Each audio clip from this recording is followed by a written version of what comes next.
എല്ലാ കൂട്ടുകാർക്കും hand crafts മലയാളത്തിൻ്റെ മറ്റൊരു വീഡിയോയിലേക്ക് സ്വാഗതം.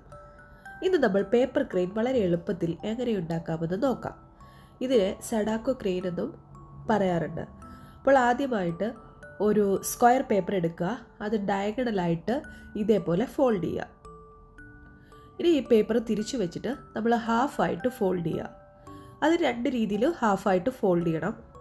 ഈ ഫോൾഡ് ചെയ്യുന്നതൊക്കെ കറക്റ്റായിട്ട് നല്ല രീതിയിൽ ക്രീസ് ചെയ്തില്ലെങ്കിൽ നമുക്കിത് നല്ല രീതിയിൽ കിട്ടത്തില്ല.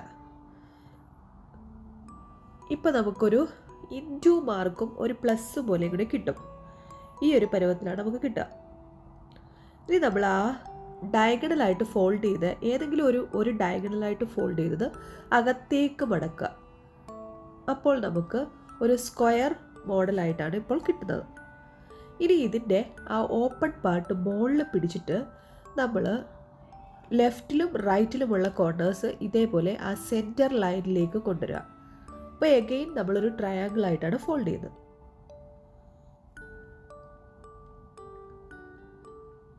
ഇതേപോലെ തന്നെ അടുത്ത സൈഡിലും ചെയ്യുക.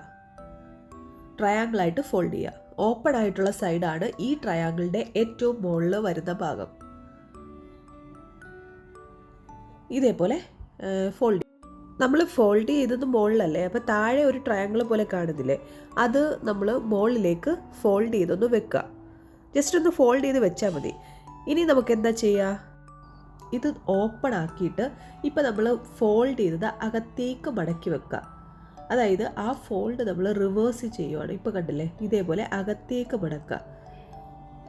ആദ്യം ഒരു കൺഫ്യൂസിങ് ആയിട്ട് തോന്നും, പക്ഷേ ഇത് ബേസിക് ഒറിഗാമി എന്ന് പറഞ്ഞു കഴിഞ്ഞാൽ ജാപ്പനീസ് ആർട്ടാണ്. ഇതിൽ നമ്മൾ ഗ്ലൂവോ സിസേഴ്സോ ഉപയോഗിക്കത്തില്ല. അപ്പോൾ ഇതിലെ ബേസിക് ബേർഡിനുള്ള ഫോൾഡാണിത്. ബട്ടർഫ്ലൈ ഫോൾഡ് വേറെ ഉണ്ട്. അപ്പോൾ ഇത് ഈ അടുത്ത സൈഡിലും അതേപോലെ തന്നെ ചെയ്യുക. ഓപ്പൺ ആക്കിയിട്ട് നമ്മൾ ആ ഫോൾഡ് അകത്തേക്ക് ഫോൾഡ് ചെയ്യും. ഇപ്പോൾ നമുക്കൊരു ഡയമണ്ട് ഷേപ്പ് പോലെ കിട്ടും. അതിൻ്റെ താഴത്തെ ഭാഗത്താണെങ്കിൽ ഒരു ഓപ്പൺ ആയിട്ടുള്ള എൻഡും മുകളിൽ ഓപ്പൺ അല്ലാത്ത എൻഡുമാണ്. അപ്പോൾ ആ ഓപ്പൺ ആയിട്ടുള്ള ഭാഗം നമ്മൾ വീണ്ടും ഇതേപോലെ ഫോൾഡ് ചെയ്യുക. കണ്ടോ, ഇതേപോലെ കിട്ടും. രണ്ട് സൈഡ് നമ്മൾ അതേപോലെ ഫോൾഡ് ചെയ്യുക. പേപ്പർ ക്രെയിൻ കറക്റ്റായിട്ടുള്ള പേപ്പർ ക്രെയിനാണ് ഇത്. വേറെ പല രീതിയിൽ നമുക്ക് പേപ്പർ ബേർഡ്സ് ഒറിഗാമിയിൽ ഉണ്ടാക്കാം. ഫ്ലാപ്പിംഗ് ബേർഡ്സ് ഉണ്ട്, അല്ലാതെ നോർമൽ കുറേ ബേർഡ്സ് ഉണ്ട്. 1000 പേപ്പർ ക്രെയിൻസ് നമ്മൾ ഒരു വർഷം ഉണ്ടാക്കുകയാണെങ്കിൽ നമുക്ക് എന്തെങ്കിലും മാരകമായ അസുഖങ്ങളുണ്ടെങ്കിൽ അത് മാറിക്കിട്ടുമെന്നാണ് ജാപ്പനീസ് ഒരു വിശ്വാസികളുടെ ഇടയിൽ പരക്കുന്ന ഒരു മിത്ത്. അപ്പോൾ ഈ രണ്ട് സൈഡും നമ്മൾ ഇതേപോലെ ഫോൾഡ് ചെയ്തു.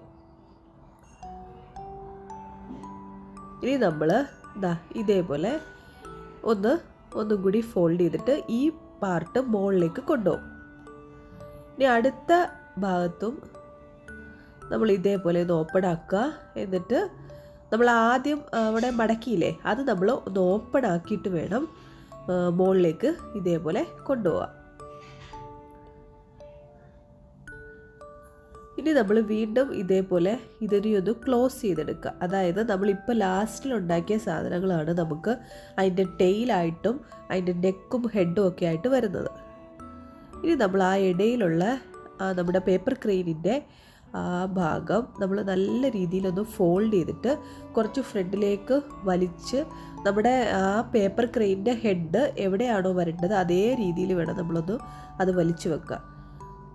ഇതേപോലെ തന്നെ ടെയിലും എവിടെ വരെയാണോ നമുക്ക് അത് വെക്കേണ്ടത് ആ രീതിയിൽ തന്നെ വലിച്ചു വെക്കുക. ഇതിലേത് പാർട്ട് വേണമെങ്കിലും നമുക്ക് ഹെഡും ടെയിലും ആക്കി മാറ്റാം.